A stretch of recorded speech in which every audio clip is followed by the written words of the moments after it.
फक्त 1 minute timing लावतोय, jogging करतोय. 1 मिनिट टायमिंग लावलं, जॉगिंग करतोय. तुम्ही कुठेही असा दर तासानंतर म्हणजे दिवसभरातील प्रत्येक तासानंतर 1 तासानंतर सातत्यानं बसून राहू नका. लहान लहान हालचाली करा, एकदम लहान लहान. ह्या 1 मिनिट जॉगिंग का करायचं? तर दिवसभरामध्ये जर आपल्याला 10,000 स्टेप पूर्ण करायचे असतील तर एकदम सकाळी लवकर उठून 2-3 तास व्यायाम केला पाहिजे असं काही नाही. टप्प्याटप्प्याने करूया. तर 1 तास झाला की असं जॉगिंग करा. म्हणजे कमीत कमी चालण्यापेक्षा पुढच्या स्टेप गेला ना जॉगिंगमुळं, त्या हळूहळू आपल्या स्टेप पूर्ण करण्यात आपलं ही होईल, टार्गेट पूर्ण होत जाईल. त्यामुळे लहान लहान ॲक्टिव्हिटी ह्या केल्याच पाहिजेत. तुम्हाला तुमचं वजन कमी करायचं आहे, पोट कमी करायचं आहे, बाकीचे प्रॉब्लेम्स नको असतील तर सातत्यानं हालचालीत पाहिजे.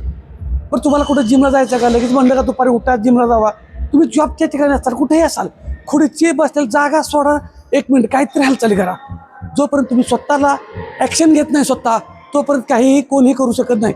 फक्त 1 मिनिट टायमिंग आलो आणि जॉगिंग करतोय. फक्त BP म्हणजे दम लागत असेल, धाप लागत असेल तर शिस्तीत बरोबर चाला फक्त. बाकीच्या रेग्युलर जॉगिंग झालं 1 मिनिट. फक्त व्यायामाला कारण सांगायचं, व्यायामाला सुरुवात करा. धन्यवाद.